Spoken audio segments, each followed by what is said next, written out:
संगत नित्य प्रति की तरह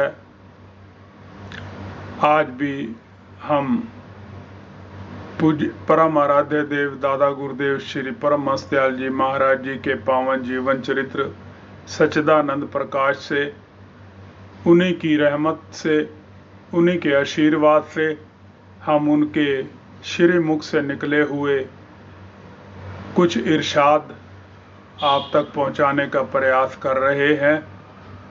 आप फरमाते हैं कि एक दफ़ा हम आगरा में विराजमान थे तो वहाँ पर एक मुसलमान हमारे पास भक्त आया और कहने लगा, महाराज मैं पेट की बीमारी से बहुत लंबे अरसे से बीमार हूँ, आप मेरे लिए कुछ तजवीज़ कीजिए। परम हंस दयाल जी फरमाने लगे, भाई आप अगर भक्ति के विषय में कुछ पूछना चाहते हैं तो हमसे पूछ लीजिए, हम सब बतलाएंगे, लेकिन बीमारी के विषय में आप किसी वैद्य हकीम के पास जाइए, वो आपका इलाज कर देंगे। वो कहने लगा कि मैं तो किसी खास आदमी का भेजा हुआ हूँ, इसलिए आप मेरा इलाज कीजिए, वरना मैं यहीं अपना दम तोड़ दूंगा आपके चरणों में ही। आपको उसकी हालत पर दया आई और उन्होंने परम हंस दयाल जी महाराज ने फरमाया कि आप जोधपुर चले जाओ, वहाँ दरगाह में आपको एक फ़कीर मिलेंगे, उसकी पहचान बता दी, वो आपका ये इलाज कर देंगे। वो सीधा वहाँ से अजमेर आ गया और उस फ़कीर की तलाश करने लगा, लेकिन पूछने पर भी वो फ़कीर उनको ना मिले। एक दो दिन इधर उधर ढूंढकर वो वापस निराश होकर, हताश होकर चल दिया और रास्ते में एक जगह सखर थी, वहाँ रात्रि क़याम हुआ, वहाँ ठहर गया धर्मशाला में। उधर वो फ़कीर भी अजमेर शरीफ में पहुँचे और तलाश की, लेकिन वो शख्स उसे ना मिला।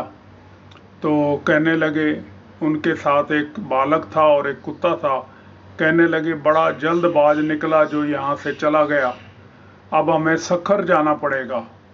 और उसी समय वो वहाँ से वो भी सखर पहुँच गए और रात्रि को जिस कमरे में वो रुके हुए थे उसका दरवाज़ा खटखटाया और खोलने पर उन्हें कहने लगे कि आप फलाना हो? तो उसने कहा हाँ। तो उन्होंने कहा कि अपना हाथ आगे बढ़ाओ। तो उन्होंने अपनी लंगोटी में से एक धागा निकाल कर दिया और उससे कहा कि इसे खा लो। तो उसने खाया तो उसको ऐसे लगा कि ये बहुत स्वादिष्ट मिठाई हो, और उस बच्चे को और कुत्ते को वहीं छोड़कर चले गए और कहने लगे कि मैं प्रातः फिर आऊँगा। जब सुबह दोबारा आए तो उससे पूछे कि आप पखाना गए हो या नहीं? तो वो कहने लगे कि नहीं। तो फिर एक धागा निकाल कर उसको दिया और जब उसने खाया तो उसी तरह का स्वाद था, और उसको कहने लगे कि अब आप शौचालय जाइए और निवृत्त होकर आइए। जब वो शौचालय गया तो उसके पेट से एक बहुत बड़ा कीड़ा निकला और वो प्रसन्न होता हुआ वापस आ गया। तो जब प्रसन्न हुआ तो वो फ़कीर को बताया उसने कि यहाँ मेरे रोग का निवारण हो गया है। तो फ़कीर साहब कहने लगे, अब हमारा काम हो गया, आप परम हंस दयाल जी महाराज को हमारा सलाम कहना। देखिए किस प्रकार उस समय में कोई संचार सुविधाएं नहीं थी, कोई नई साधन ऐसे नहीं थे, लेकिन कहाँ आगरा में परम हंस दयाल जी विराजमान हैं और कहाँ अजमेर शरीफ में उस फ़कीर को निर्देश दे रहे हैं, निर्देशित कर रहे हैं। क्या साधन रहा होगा ये तो वही जाने। और इसी कारण से परमहंस दयाल जी महाराज को शाहे विलायत की डिग्री मिली हुई थी। दुनिया भर के सारे फकीर आपको अपना सरताज मानते थे, लेकिन उन्होंने जीवन पर्यंत अपना नाम तक किसी को भी नहीं बताया।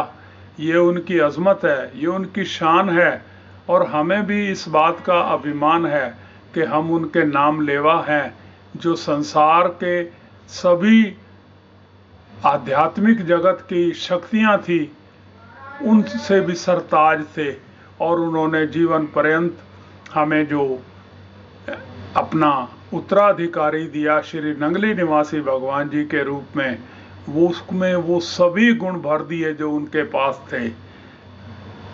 बोलो जयकारा बोल मेरे श्री गुरु महाराज की जय।